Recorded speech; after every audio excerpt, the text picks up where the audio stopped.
Step right up, dummies, and listen to the stupidest sports show on earth with Rodney Newpol and Tim Van Stratton. Yeah. Well, hello, dummies, and welcome to episode number 70 of the stupidest sports show on earth. My name is Tim Bonzi Van Stratton. Alongside me is Rodney Newpol. Happy Friday, man. Happy Friday. How are you? Morning. Final Friday of May. Doing well. As we always talk, nice weather outside.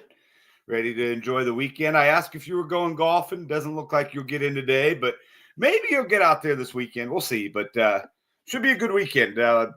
Sports is a little bit of a lull here. We're trying to get the NBA Finals set. What the Stanley Cup doesn't start till Wednesday, so a few days of figuring out what to talk about here.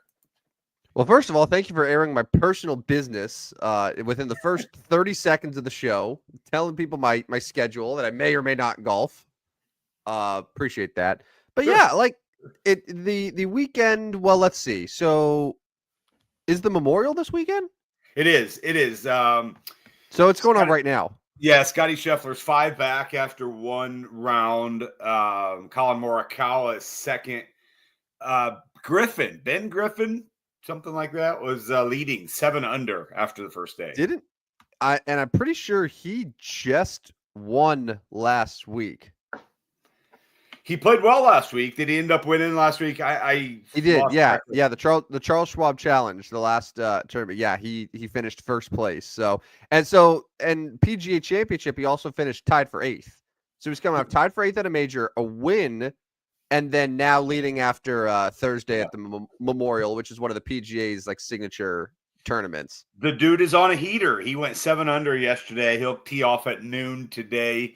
Again, Colin Morikawa is up there as well. So, the Memorial's going on, a good tournament, and then 2 weeks away from the PGA Championship or the U.S. Open. U.S. Open. Yep.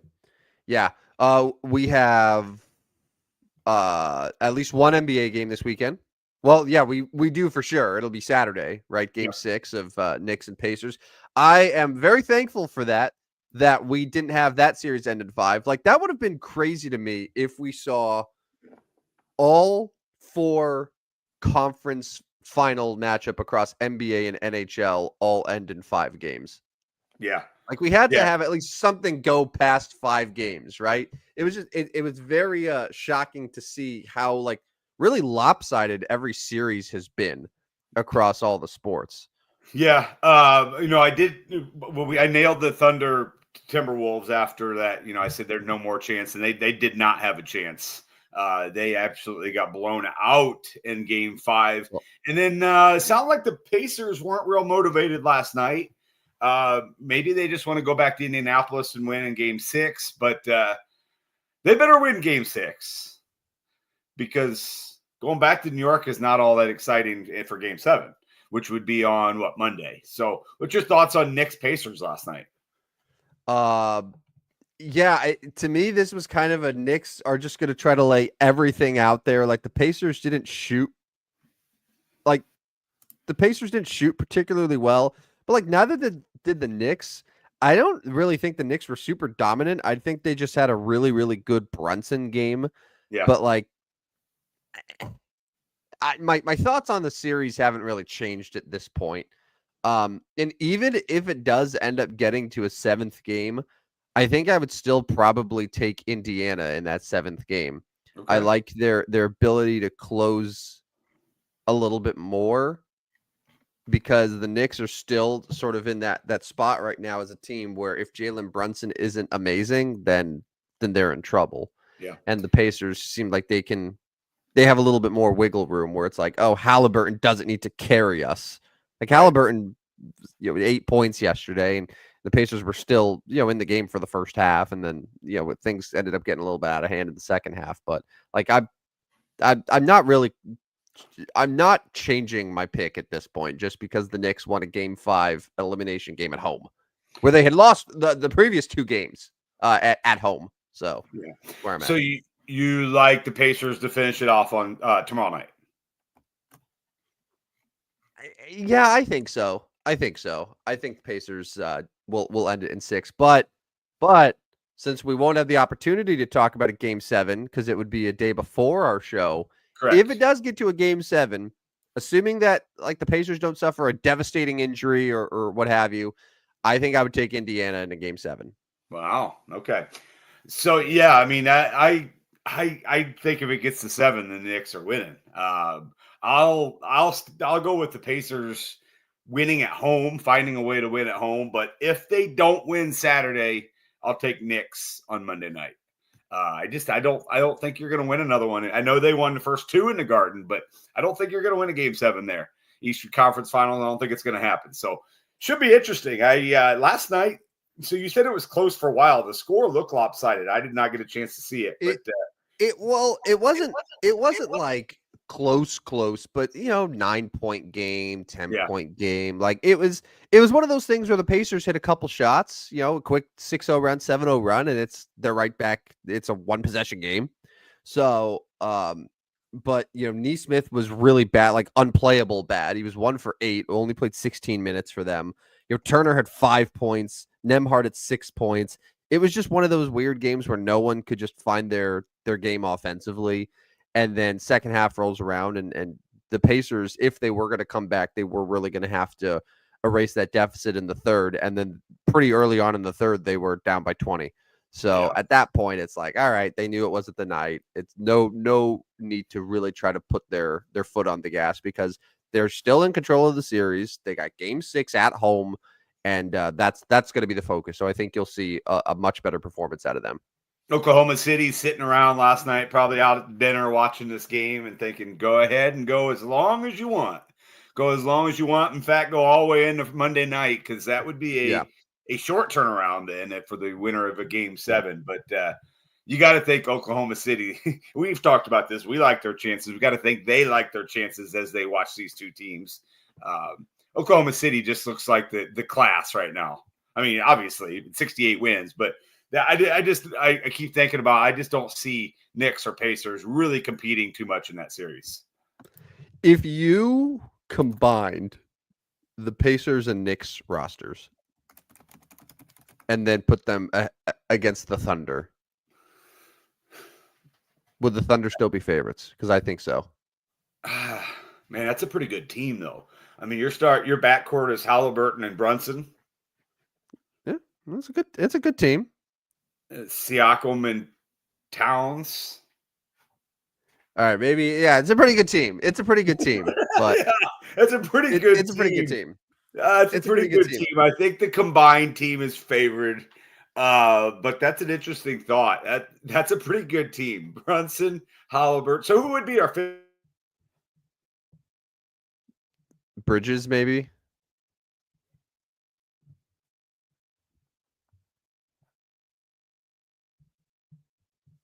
think I lost you.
What's up? Hello, Rodney.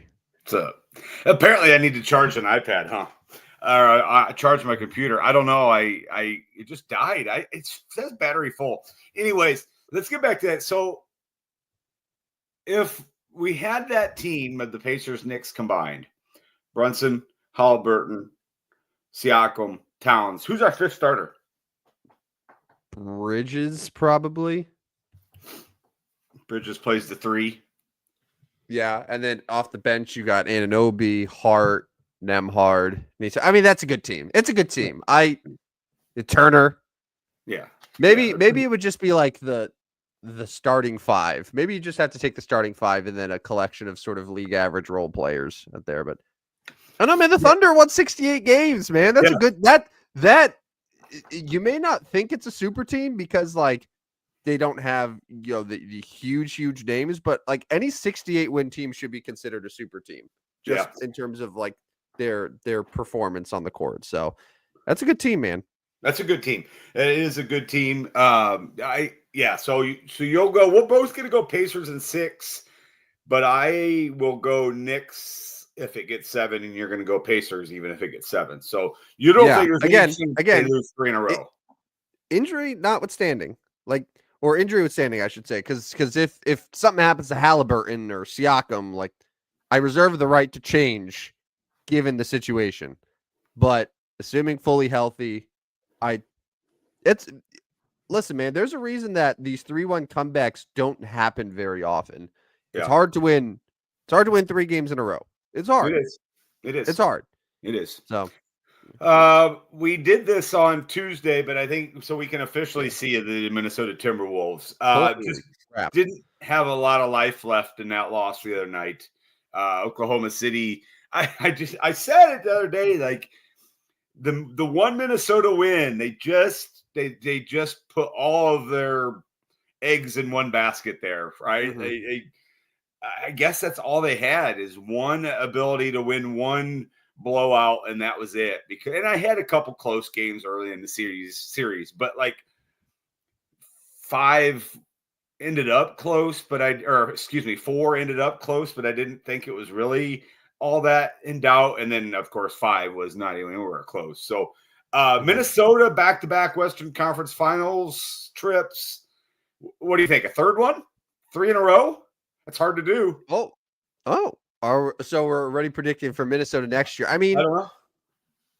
So, all right, let's look at the Western Conference. Assuming OKC is going to be contending again. Yes. Maybe not a 68 wins, but like assuming they'll be in the mix. I would assume that a Luka LeBron team should be in the mix, like a full year of that. You still have Denver.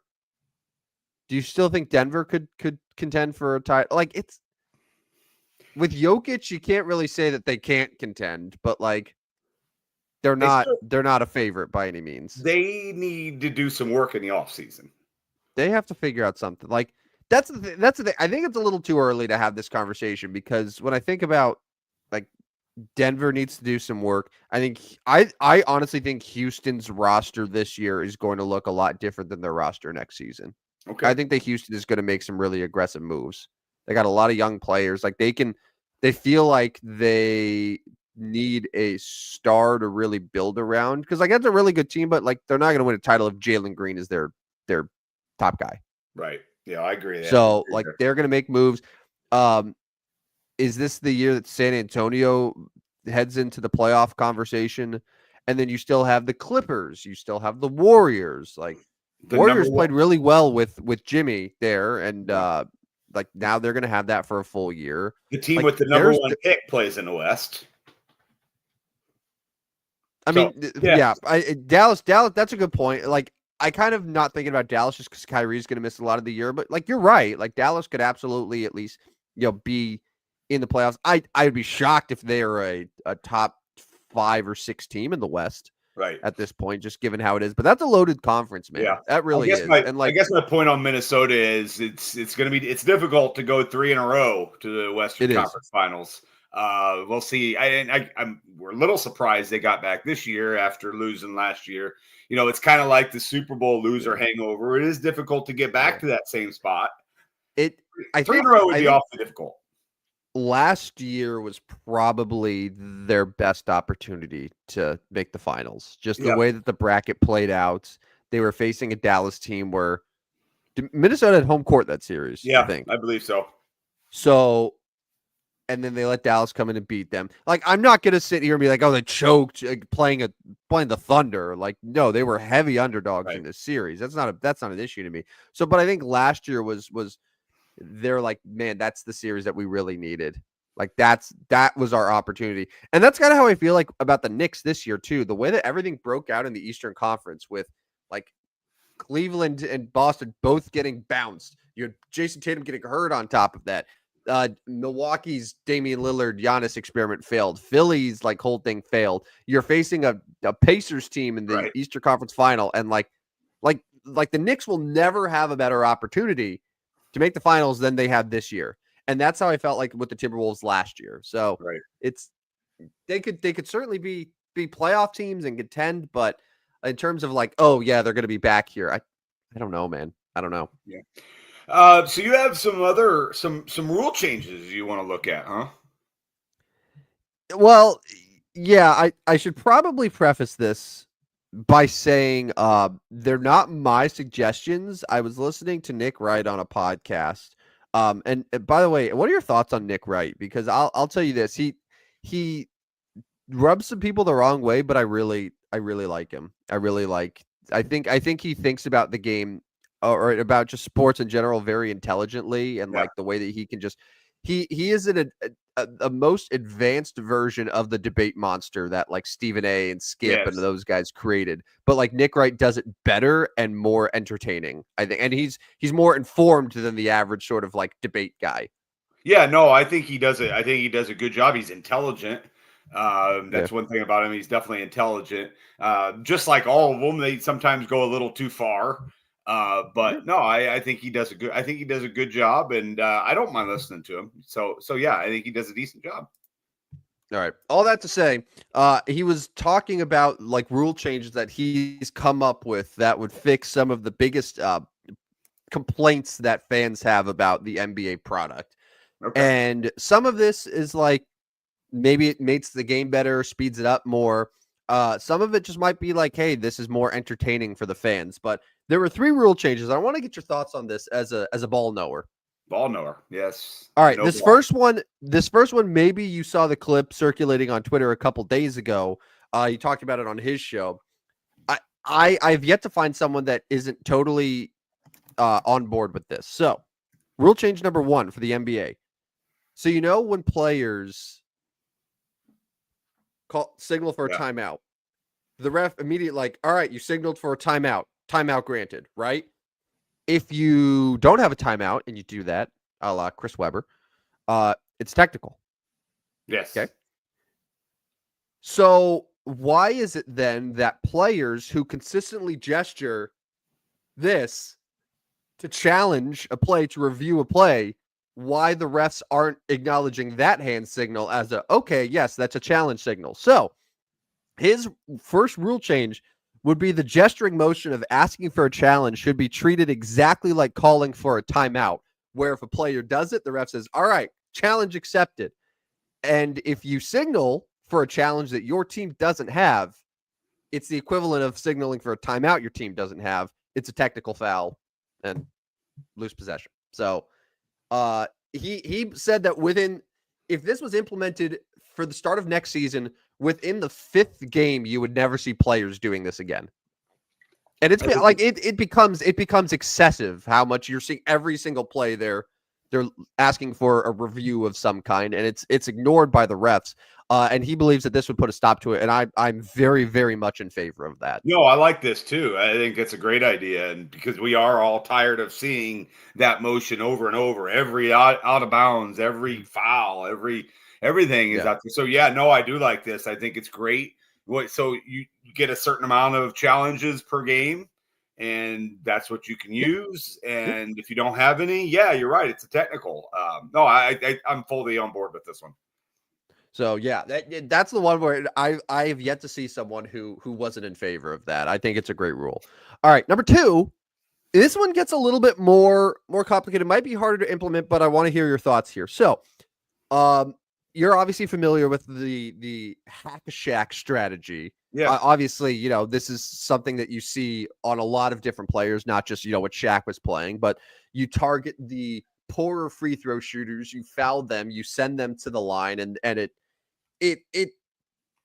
it's a good strategy, maybe, but it's hard to say like, oh, it makes the game more watchable and better. Right. So what he wanted to propose as a way to sort of combat this hack a Shack strategy, and he kind of likened it to this, where in the NFL, if a team commits a penalty against you, you have the option to decline it. In this, what would happen is if you intentionally commit a non-shooting foul on a player that's outside the final 2 minutes of a quarter, the team that got fouled can choose to decline the free throws and just inbound the ball. The fouls that would, happen, like obviously they would have to count still because otherwise it's just infinite fouls and it's pointless. But they could say, you know what, we're okay. Guys struggling at the line, we'll just accept the foul. We're just going to inbound it here. Yeah. Yeah. No, I like that too. I like that too because you shouldn't punish. Now, some people are going to say, well, be able to make the free throws. And I get it. Yes, you want your dudes to be able to make the free throws. But like, you shouldn't punish them because the other team is just fouling all the time. So, yeah, I do like that. I do like that because, and then you do punish the fouling team by saying, okay, he can't do this 10 times. He's got 6 of these. Or the team fouls would rack up, which isn't as big a deal in the NBA as it is like in high school and college. Team fouls are a little more prevalent there. NBA, I feel like they have so many different rules where like the second foul, you go to the line, and so, I do like that rule. And I think it would combat it a little bit. Now these coaches and these analytic guys would find another loophole, I'm sure. Right. How do you determine if a foul is intentional? Because you can probably make fouls look like they're accidental, but really they're intentional. So you have to figure that out. That's what my thought is. In theory, I really like it, but it's harder to implement, I think. Yeah, or do you do? I mean, you just say. I mean, you probably can't get to the point where you just say every foul. You can't do every foul. No, because like if it's a shooting foul, it's a shooting foul. Yeah. But it's the running up the court and then suddenly gets grabbed because it's just an intentional foul. You do it on Rudy Gobert, right? Let's say, and then Rudy Gobert has to go to the line. The Timberwolves don't get a possession out of it, and then Gobert's going to go up there and try to labor through free throws. Minnesota under this rule could be like, no, that's all right. Thanks for doing that, but we're good. We're just going to inbound the ball here and just carry on with our possession. Yeah, no, you're right. In theory, this is a nice rule. How to figure it out, how to smooth it over is going to be the challenge if that was ever the case. But no, I think he's onto something there. All right, and then this third one here. This third one, I think, is probably going to be the most sort of controversial. Is not the right word, but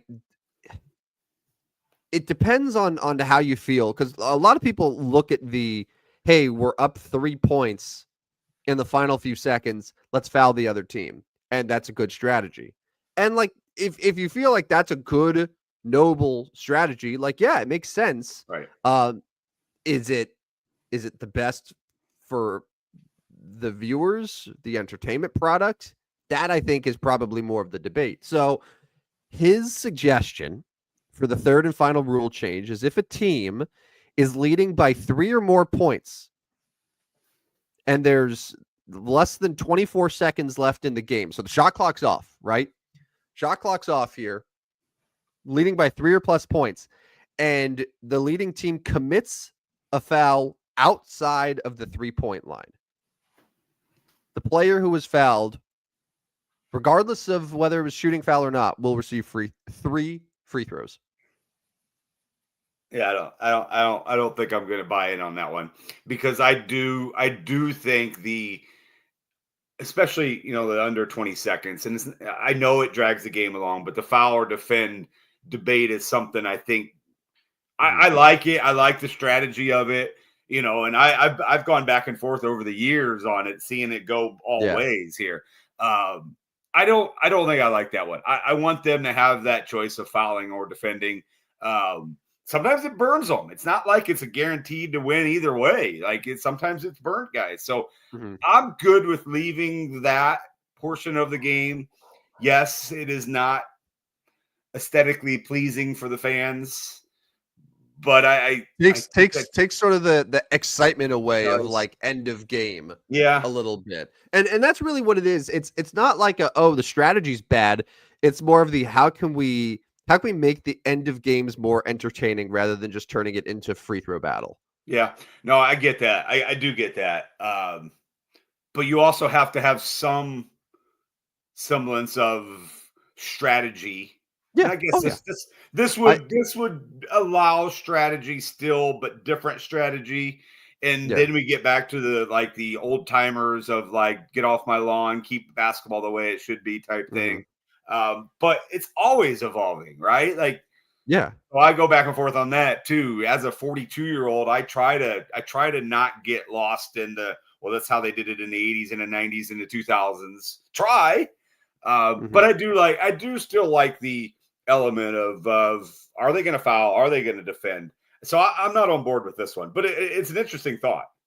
Yeah, no, I think that that's totally fair and valid. That's what I was saying. Like, I think this third one is probably the hardest to get major support for. One thing that I actually thought of is instead of three free throws, which seems a little excessive, if they were to implement something like this, would you feel differently if it was one free throw and then possession? Yeah, that's interesting because you would certainly.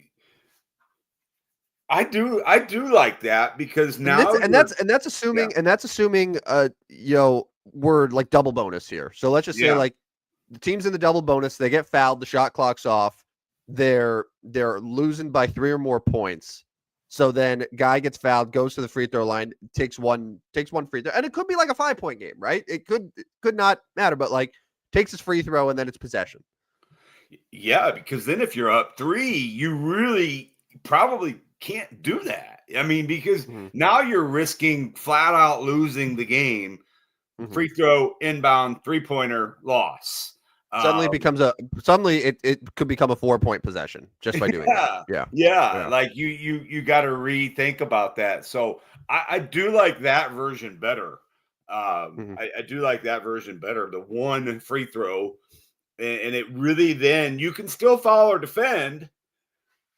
But like, why are you fouling? Because now you are putting yourself at a chance of losing. Now I get it. Like if there's like, but even like, but even here in the NBA, like let's say there's 2 seconds and you foul to prevent them from shooting a three, you still got to defend the inbounds with 2 seconds, and these guys can get shots up in a half second, right? Like Mhm.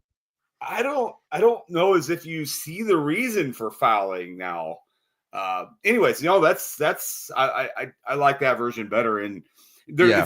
it's clear that Nick Wright has definitely put some thought into this. Yeah, but so I would say the third one it might need some tweaking because I think 3 shots at the line is too much. Yeah, It's too much for it that. is. Like it's too much. That's why I was like, hey, maybe it's just a shot and possession, then it's basketball from there, and then you Yeah, settle it actually in a possession. The Hack a Shack one I like. I think it would just need to figure out how to implement it. But I'm so on board with the first one. I never want to see this again. If it happens, then it's like then the ref yeah, immediately is like, okay, challenge accepted. Like what's different between that and then a player calling for a timeout? It's the same thing. Why yeah, should one hand signal be honored and another one is completely ignored? yeah. You're right. You're right about that. I completely agree. Quit doing this, right? We don't Yeah, want to see it's the so thing, annoying. the So one annoying. finger in the air, and it's literally and it's trickled down big time into the college game, especially because they do that last 2 minutes, like every single out of bounds they need to look at, and Yeah. I'm good with moving it into the college game too. Like Yeah. college players quit doing that too, or it's a technical if you don't have any, or Yeah. maybe it's I, yeah, it's but yeah, I'm good with that too. I don't need to see that motion anymore either. while we're also just real quick before we talk some hockey here, because I know Dan's listening and he's hating all this basketball talk, I'm sure. But like something else too in the subject of NBA changes. This was something I was thinking about. So I keep going back and forth with my feelings about replay. Yeah. I I am now sort of at the point, and maybe I'm like this with all sports too, where I only want things that are like black and white to be replay reviewable. Like I do not want fouls to be reviewable, like to see like what type of foul it was, Yeah. like to do all that. Like the only things for a basketball perspective that I think makes sense is like it did this, like who the ball went off of to go out of bounds. Yeah. Like those things that are very clear, like this is it, and then leave everything else just to the referees. That's just I'm good with that too, and I'm good with. yeah. And listen, and we both know this.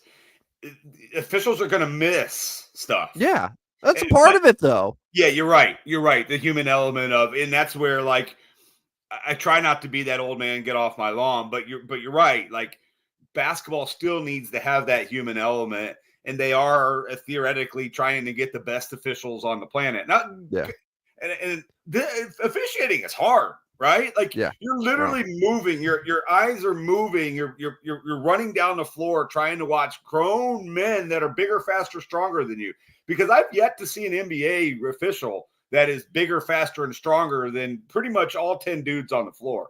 Now I know they have 3 of them, but there's 10 dudes on the floor. So I guess my point is, yes, they're going to miss things, but I'm with you. Like the whole was it a foul, was it or not? Like I'm just not. It's even worse for me for the NFL. Like you don't know how annoying it's become for every single NFL game that we watch now. Whenever there's a play that happens, like a good, exciting play, that we have to be worried that it's going to get called back. Like a guy dives for a catch and we can't even enjoy it because we're like, oh, this is going to get reviewed. Yeah. Oh, was it a catch? Was it not a catch?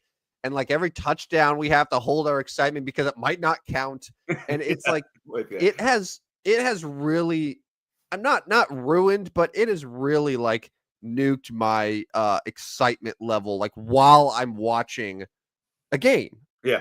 And I think that it's done a lot more harm than good in that regard. So, like I think the NFL, we could talk so long about things we want to change with the NFL and way we go there. But I think the NBA has a lot of those same issues with just replays and just the amount of time it takes. And I'd be good with really limiting it to just like, okay, yeah, it went off of bounds? Who was it off of? And then okay. So that brings to a good point. I don't know, like somewhere around like June 21st, we have what are we changing about the NFL show? July, somewhere around there. I'm throwing out 3 weeks, you know. That used to be, there's a running joke, like Mike and Mike, when that was on every single summer, when they would have nothing else to talk about, they would always have, what would you change about baseball? Like that's just, that's what they would do because they would have nothing else. So yeah, I think Stupidest Sports Show, once we get into the dog days here, let's just like change all the sports to our liking. Yeah, no, we could do each sport, you know, per show, and there's our June and July coverage right there. Perfect. And we could get some of the dummies that listen to join us, and we'd be off to a good start. But no, I do like these NFL or the NBA changes, and I agree with you on the NFL. Like the whole like, oh no, it's going to be challenged, and like, what are they going to see when they look at that microscope? It's the replay, and then it's all of the flags where there's an exciting play, but then I have to hold my breath. Like you even hear it in the play-by-play now, where there's a big play that's happening, a guy's running down the sideline. It's this is a 65-yard bomb, and the announcer's like, "There's no flags on the play." Like has to include that in his call because we're so accustomed to expecting a penalty to happen. Right there to just totally neutralize what we just saw. Like it's insane, and we've all accepted it, and I hate it. But they're going to review, did he step out of bounds on his way down the sideline? Right. Right. Oh God. Yeah. It's yeah. I can't wait for that. I can't wait for that show, man. I think we can legitimately fill a full hour of just things we'd want to change about NFL rules and officiating and I like it. Man. Hey, we'll move on to the National Hockey League, and I wanted to mention Dan did come late today. He saw Pete DeBoer this morning, and he threw him under the bus. Dude, did you see that quote yesterday? I heard about it a little bit. Why you can explain it a little bit more. I don't. Go ahead. So Jake Ottinger, the goalie for the Stars, gives up 2 early goals, but like not really his fault per se. I mean, this guy has been their rock in net. He's one of the better goalies in the NHL. It's an elimination game. And he gets pulled after giving up those 2 goals real early on. And then DeBoer after the game has a quote. Says, I don't blame it all on Jake, but the reality is you go back to last year's playoffs. He's lost 6 of 7 games to Edmonton, and we give up 2 goals on 2 shots in an elimination game. That's a pretty big sample size. Like, just totally, like, you just do not see that in hockey. Yeah. You don't really see it in sports in general, like a coach calling out a player like that, but like in hockey in particular, like where those guys are freaking playing through like collapsed lungs and broken pelvises and all of this shit, right? And it's he's just like, yeah, that's a huge sample size. Guy's been sucking. Like that is brutal, man. Because that guy, he's a great goaltender. He's great, and like he's sitting here, bitching about Jake Ottinger when his team's got shut out in they scored 2 goals in the course of 3 games. Yeah, in that series, lost 4 straight. Right. And lost 4 straight. Yeah, like, dude, call out your team. Like, I saw another stat too, where and maybe this changed. I don't know who scored the goals for Dallas later on, but Corey Perry on the Oilers, 40 years old, has more goals in the playoffs than Jason Robertson, Matt Duchene, Mason Marchment, Jamie Benn, and Evgeny Dadonov combined. Dang, yeah, dude, call out your scorers, man. Call out all your forwards who are getting outplayed by a 40-year-old. Like, yeah. You're right. And so I guess the point here for me is like Pete DeBoer's kind of a douchebag, right? Are you like because of this or just in general? Just in general though, right? Like I thought that during the 2018-19 run when they lost to St. Louis then in the conference finals.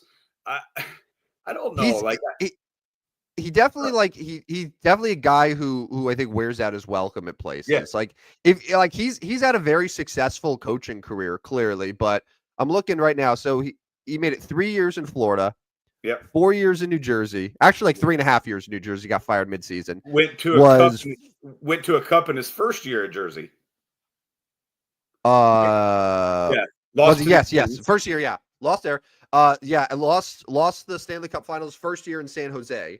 But like 4.5 years in San Jose that he was canned, 3 years in Vegas, and then 3 years in Dallas. Like, obviously, he's a very good NFL coach, a lot of playoff experience. Like, I think 2 seasons, in the last 10, 12 years where he's missed the playoffs. But like, there's clearly an issue that like, the team gets tired of him. The players get tired of him. Like, he just wears out as well. It was kind of like John Tortorella a little bit, but like less endearing. Yeah. He's lost. Yeah. So Dan's got a stat here, 9-0 in his last game 7s, but can't win a cup, which is amazing.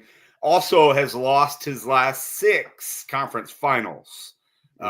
So like, yeah, there's a whole lot of baffling stuff here that goes on with Pete DeBoer. Don't get me wrong, really good hockey coach, but kind of a douchebag, right? I think he's kind of a douchebag. I think the evidence is there based on what he did last night, based on what you've noticed, and just his short tenures across multiple teams. Yeah, that's the signs are all there for that, for sure. And I believe, he's just 56 years old, so like, you're probably looking at another 10 plus years of coaching if teams can tolerate him. And they will, because there's going to be losing fans. Like, I'm going to get it wrong. Like, if the Ducks wanted to hire Pete DeBoer or Joel Quenneville a month ago, who you want as a Ducks fan? Yeah, I mean, that's you put me in a tough spot here, man. No, I mean, sure. I mean, if those are my only 2 choices, here's the thing. I think hockey wise, Quenneville's probably better for like the Ducks roster because I feel like DeBoer is like the coach you bring in when your team has veterans, when you are immediately ready to compete because you know that like it's gonna be a 3-year stint, right? So it's like this is who you have. The team is ready to go. Like every team that he's gone to, they've been in the middle of contending. Yeah. Right. Yeah. So you just have to acknowledge that. And like the Ducks aren't at that point. And like Quenneville took over the Blackhawks and took over the Panthers kind of before they were at those levels. So just from that perspective, I would say Q. But like I would say many other teams, the ones that are playoff contenders that want to go from playoff team to Stanley Cup team, they would probably say DeBoer at this point. Yeah. DeBoer's contract set to expire at the end of the season. Yeah, he's going to find another new job. I wouldn't be surprised. Yeah. Yeah. But then where does he go? Because there's only 2 vacancies left. Yeah, and none of them are like what he typically takes. What's going to happen is he's going to sit out. He's going to sit out until January, and then there's going to be a team that fires somebody. They're going to be around the mix, and then he's going to take over and probably be good. Make the playoffs. Yeah, I mean, it's going to be like a Jim Montgomery type situation where he comes in, they play pretty well. I don't know if he's going to get back to the finals, but that's what I see out of him. You were so right there. Like the Kings get rid of their coach mid-season, and then like Pete DeBoer comes there. I could absolutely see something like that. I think that's a really good take. Kings fit the profile. I mean, his last 3 jobs have been Western Conference teams that have some decent talent. Yeah. So, anyways, that's thanks for that comment, Dan. Threw him under the bus. Boy, he threw him under the bus for sure. Now Wednesday's the Stanley Cup Finals, so we have 5 days off here or whatever. Yeah. Seems like a long time, and I get it. Like you still had to plan out your game 6 and 7 in each of these, but like that's a long time. It is. It is, but they usually set the dates ahead of time and do it as if the conference finals are going to go the full 7. Yeah. Which is why the NBA finals don't start until Thursday. They're just, So Sunrise gets to host game 1, correct? It's honestly, I don't even know who has home ice there. I really don't. I'm going to look it up right now. Oilers. I probably should know. Oilers do. Game 1 will be in Edmonton on Wednesday. So the Ice Cats have to go to Edmonton. They have not played since February. Florida won that one 4-3. Of course, they probably only played 2 or 3 times a year, but we'll give our prediction on Tuesday for the Stanley Cup Final. If you've listened long enough, you know which way I'm probably leaning here. I still don't think the Oilers play enough defense. Connor? Against Dallas, they did, but how much of that was just Dallas not playing? I don't know. The Oilers have been. It's amazing that the Oilers went from those first 2 games against the Kings, and there were times during that first round series with Edmonton where I was saying this might be the end of the Connor McDavid era. Like he's got a year left on his contract. They're going to get bounced in the first round. Like the defense is bad. The goaltending's bad. Like this could be the end. I was saying that to people, and they've lost 2 games since then and have been dominant. So I'm assuming I know where you're taking because you are loyal to the red, white, and blue, the stars and stripes. To the Ice Cats. Yes, I will be taking the Panthers on Tuesday's show. It just depends how many. Well, we'll see how many games. Let me get back in my lab and break down the advanced stats, and we'll figure out how many games this is going to go. Yeah. All right. Quick, anything? Yeah. So this tonight starts series. I know you like this series. Yeah. It is Yankees. It is Dodgers. Now tonight's Max Fried against Tony Gonsolin. Mm-hmm. Not really the marquee matchup we're looking at. What's tomorrow? We got Warren and Knack. Not really a marquee matchup there either. What? First of all, I take offense to you saying not the marquee matchup where the AL Cy Young frontrunner is on the mound. And then Yamamoto for the Dodgers or Yankees don't even have a dude on the mound yet for Sunday. Who are they going to go with Sunday? Probably Ryan Yarbrough. If I had to, he's kind of filling in that like fifth spot starter role for them right now. Yeah, that would be my guess based on how the rotation's lining up. Because it wouldn't be Schmidt. Rodon pitched on. Rodon pitched on Tuesday. so yeah. So maybe if they wanted him to go Sunday, he would be able to do that. I wouldn't hate that against the Dodgers. So what's your outlook? Yankees Dodgers 3-game series in LA. This is a near and dear to your heart. Yeah, because I hate the Dodgers. Like, and regardless of my new fan, like I hate the Dodgers so much, and now and I still am going to. I saw a stat, and I wish I had saved it, but like the last couple years, the Yankees' record on the season before playing the Dodgers and then after playing the Dodgers, like has significantly differed to where it's like they play really well in the first 2 months of the season, then they face the Dodgers. It's sort of a reality check for them, and then you sort of see the Yankees sort of fall back to earth a little bit the last couple years. I think that this series is going to do something very similar, where they're going to, even though the Dodgers aren't sending out great pitchers like Gonsolin, bleh, Knack, bleh, Yamamoto's really good, but like how are they going to fare against a Dodgers lineup like that killed them last year? Like Ohtani's hitting nukes, Freeman's been amazing. It is really going to be like a good test for the Yankees just to see like how their pitching holds up, because the pitching minus the first couple weeks of the season has been really good. How's it going to fare now against a lineup that crushed you last year? So I'm cautiously optimistic. I would love if they won 2 out of these 3 games. I'd feel really good about that. If they won tonight with Fried on the mound, and then they were able to.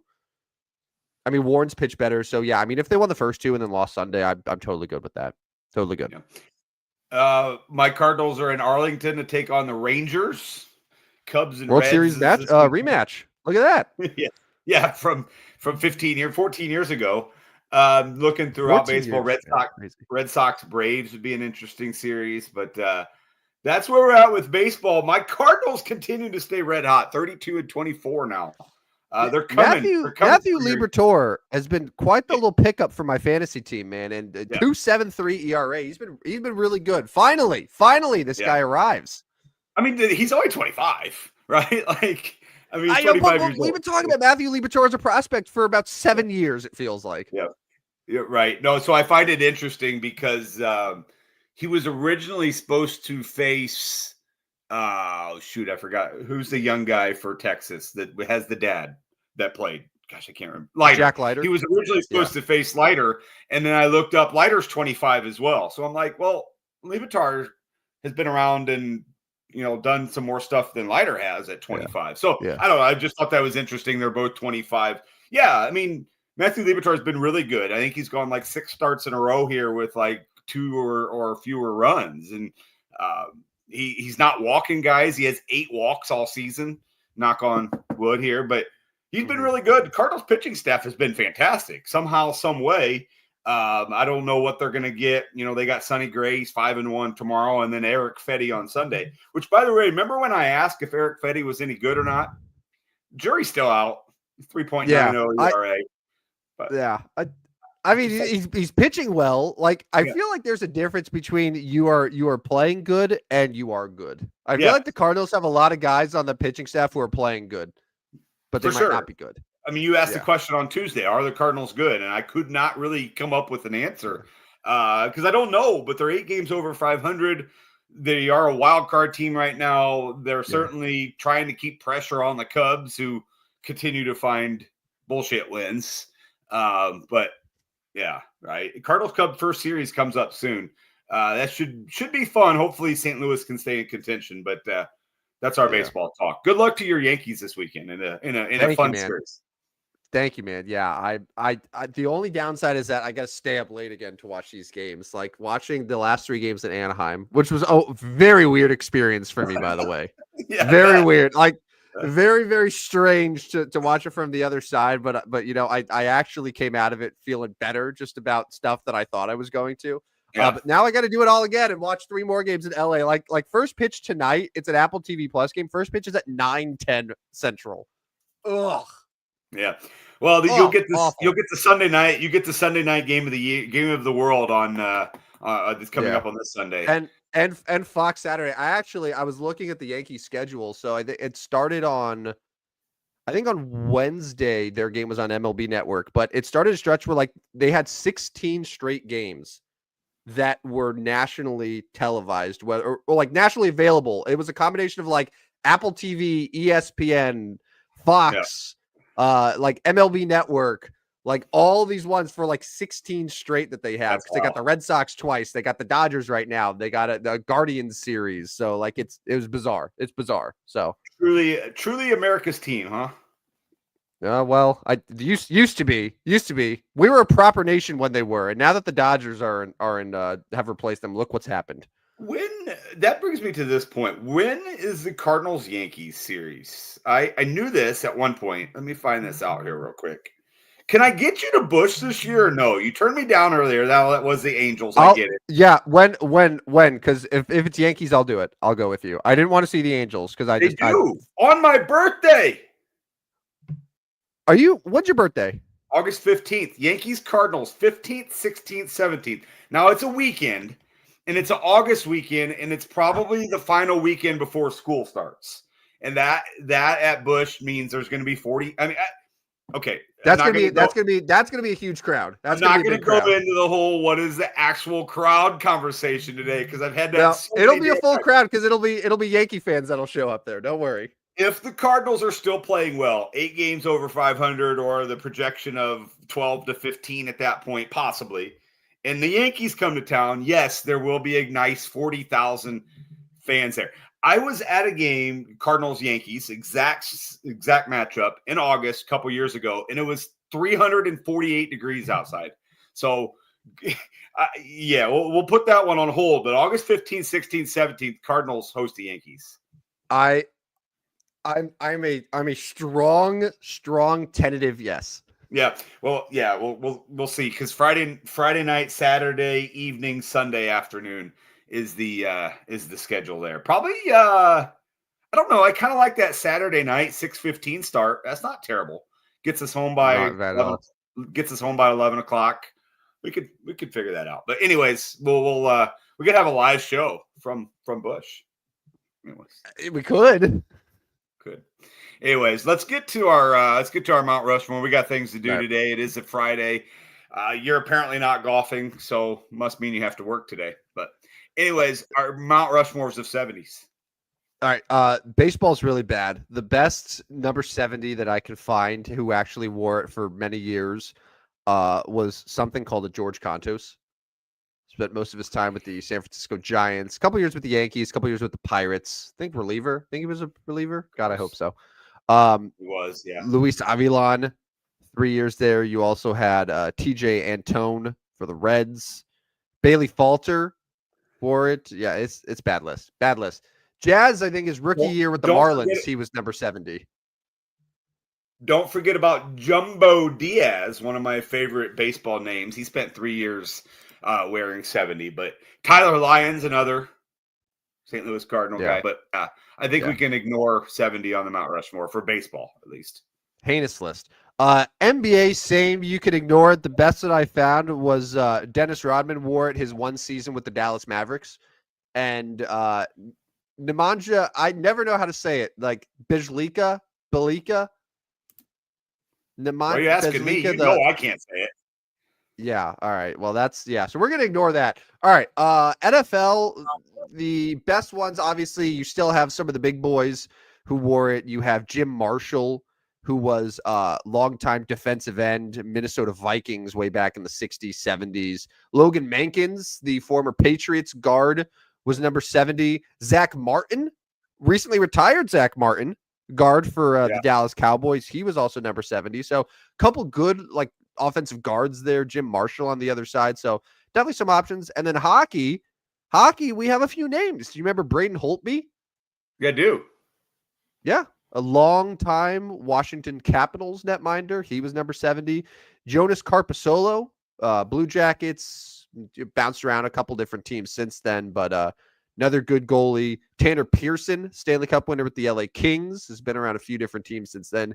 He wore number 70. Oscar Sundqvist, former St. Louis Blue, current Minnesota, or not Minnesota Wild. I think he's retired now, but Oscar Sundqvist, he was number 70. So I would say from this list, Braden Holtby. Would you feel comfortable with Braden Holtby on the Mount Rushmore? Sure. And I want to get to Dan's comment because he's a PA guy. He's a PA guy when that's exactly spells right. it out. No, he's right. He's right. Bielitsa. I'm okay with Holtby. Yeah. All right. So what do you say about Holtby? And then we just go with the 3 top NFL guys: Jim Marshall, Logan Mankin, Zach Martin. Make it nice and easy. It's fine with me. Yeah, that'll work.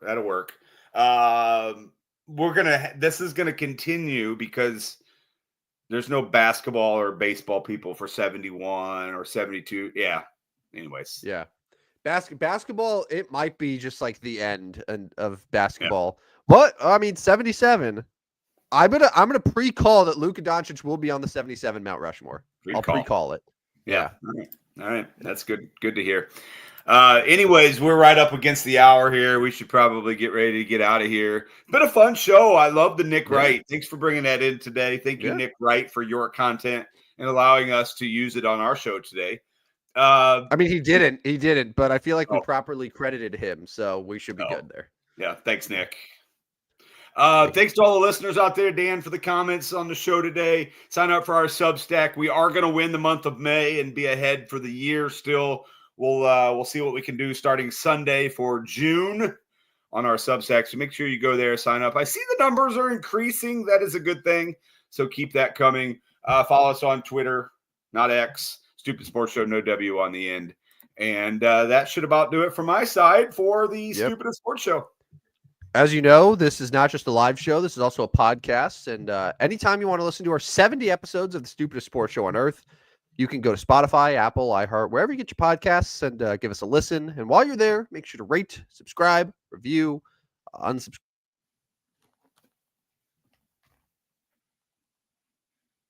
Support. Didn't support. So there we go. That's all I got. Got it. See you Tuesday night. Tuesday night, man. Sounds good. NBA preview, NBA Finals preview, Stanley Cup preview. I'm in, man. It'll be good. So that about does it for us, I guess. So enjoy your weekend, man. Have fun. For Rodney, this is Tim Bonzi Van Stratton signing off for another edition of the Stupidest Sports Show on Earth. See you guys. Yeah. Step right up, dummies, and listen to the Stupidest Sports Show on Earth with Rodney Newpole and Tim Van Stratton. Yeah.